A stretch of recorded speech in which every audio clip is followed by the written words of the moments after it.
നമസ്കാരം വ്യൂവേഴ്സ്. ഇന്ന് ഞാൻ കാണിച്ചു തരാൻ പോകുന്ന ഒരു സ്പെഷ്യൽ പൗഡറാണ്. ചട്നിപ്പൊടിയെല്ലാം പോലത്തെ ഒരു സ്പെഷ്യൽ ചട്നി പൗഡർ. ഇതെന്നാ സാധനം എന്ന് മനസ്സിലായോ? തേങ്ങാ പിണ്ണാക്ക്. ഇതിൻ്റെ കൂടെ ഇനിയും കുറേ ഇൻഗ്രീഡിയൻസ് ചേരാനുണ്ട്. എന്നിട്ട് അത് പൊടിച്ചിട്ട് ദോശക്കും ചോറിനും എല്ലാത്തിനും പറ്റും. ഇത് ഞാൻ തന്നെ ഒരു ഉണ്ടാക്കിയെടുത്തൊരു പൊടിയാണ്. തേങ്ങാ പിണ്ണാക്കാണ് നമ്മളെ ദോശപ്പൊടി റെഡിയാക്കി. ഈ പൊടിക്ക് വേണ്ടിയിട്ട് ഞാൻ ഇതൊരു 500 ഗ്രാം ഉണ്ടാവും തേങ്ങാ പിണ്ണാക്ക്. ഈ ഒരു കപ്പ് ഉഴുന്ന് പരിപ്പ്, 20 വറ്റൽമുളക് നമ്മൾ ഉണക്ക പറങ്ങി. ഇനി ഇത്രയും കരിവേപ്പില ഇതിലും കൂടുതലെടുത്താൽ അത്രയും നല്ലത്. കുറച്ച് കായം, ഉപ്പ്, ഇത്രയും ആവശ്യമുള്ളൂ. എന്നാൽ വെച്ചാൽ ഇതിൻ്റെ എരിവാണ് മുന്നോട്ട് നിൽക്കട്ടെ. ഞാൻ പൊടിക്കാൻ പോവുകയല്ലേ.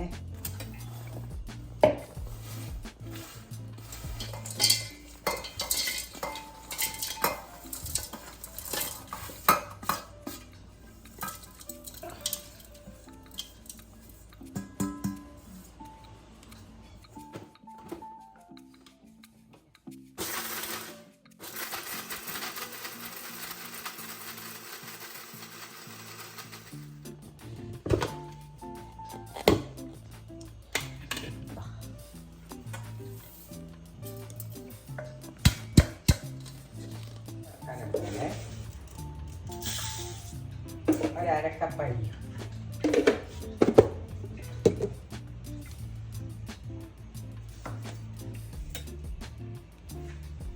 അരിയും കൂടിയിട്ട് ഇതിൻ്റെ കൂടെ ഇടാം. അരക്കപ്പ് അരി എല്ലാം സെപ്പറേറ്റ് ആയിട്ട് വറുത്തെടുക്കണം. മുളക് വേറെ തന്നെ. ഇതിന് വറുത്ത് വരുമ്പോൾ നല്ലൊരു മണം വരും. ഒരു ലേശം എണ്ണ ഞാൻ ഒറ്റിച്ചിന്. നല്ല മണം വെള്ളായിനെ ഈ കളറാണ്.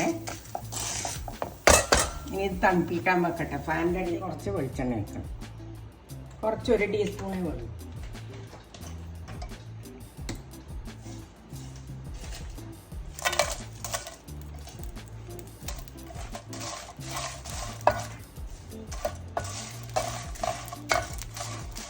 മുളകും കരിവേപ്പിലയും കൂടി ഒരുമിച്ച്.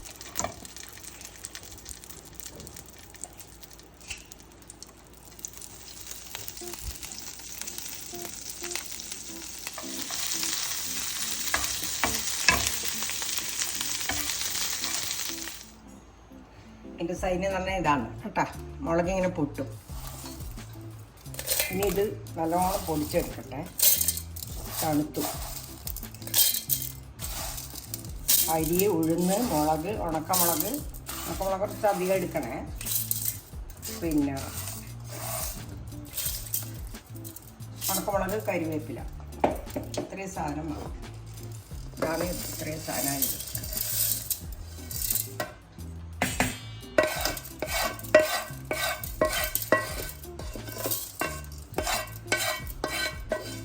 എല്ലാത്തിനും കൂടി വേണ്ടുന്ന ഉപ്പ് ഞാനിപ്പോൾ ഇതിലിടുന്നുണ്ട്. ബാക്കി വേണമെങ്കിൽ ചേർക്കാം. 1.5 ടീസ്പൂൺ ഇട്ടിട്ടുണ്ട്. 1 ടീസ്പൂൺ ഹീറ്റും 1/2 ടീസ്പൂൺ. ഇനി ഇതെല്ലാം കൂടി പൊടിക്കണം.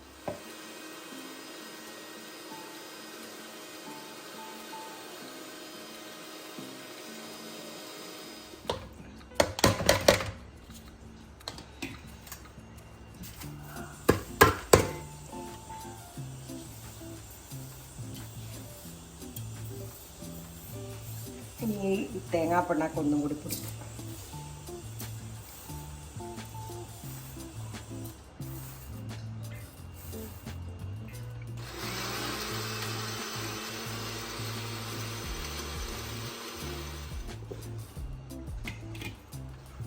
നമ്മളെ തേങ്ങാപ്പിണ്ണാക്കും ഇതിനകത്തേക്ക് ഇട്ടു. ഇനി കായം കൂടി ഇട്ടിട്ട് നല്ലോണം മിക്സ് ചെയ്യുക. കായം നല്ലോണം ഇട്ടോ. ഒരു വലിയ ടേബിൾ സ്പൂൺ തന്നെ ഇട്ടോ. ഒരു വലിയ ടേബിൾ സ്പൂണാണ്. ഇത്രയും മതി. ഇനി ഉപ്പ് നോക്കട്ടെ. ഇതെല്ലാം കൂടി മിക്സ് ചെയ്ത്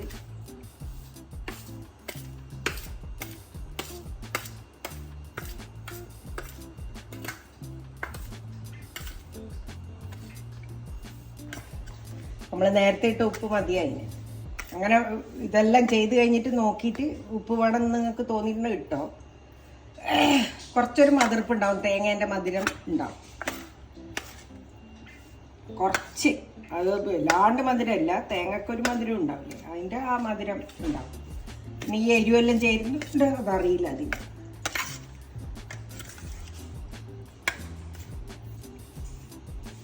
നല്ല ഈ മിക്സിങ്ങിലാണ് എല്ലാം കിടക്കുന്നത്. എല്ലാം കൂടിയിട്ട് നല്ലോണം മിക്സ് ചെയ്യുക.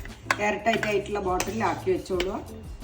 ദോശക്കോ ഇഡ്ലിക്കോ ചോറിനോ മൂന്നിനും കഴിക്കാം. ദോശക്ക് കഴിക്കുമ്പോൾ നിങ്ങൾക്ക് എണ്ണ ചേർക്കണമെങ്കിൽ ചേർക്കാം. പുളി ഇടണ്ട, എന്താ വെച്ചാൽ പുളി ഇട്ട് വെച്ച് കഴിഞ്ഞാൽ മോശമായിപ്പോയി. ഇത് വെക്കാനുള്ളതായതുകൊണ്ട് നമ്മളെ ദോശപ്പൊടി റെഡിയായി. ദോശ ഇഡ്ഡലി ചോറിൻ്റെ പൊടി. അങ്ങനെ നമ്മൾ തേങ്ങാപ്പിണ്ണാക്കിൻ്റെ ദോശപ്പൊടി റെഡിയായി. എല്ലാവരും ഇത് കണ്ട് ട്രൈ ചെയ്ത് പിന്നെ ഇത് ഫീഡ്ബാക്ക് അറിയിച്ച് സബ്സ്ക്രൈബും ചെയ്യണം.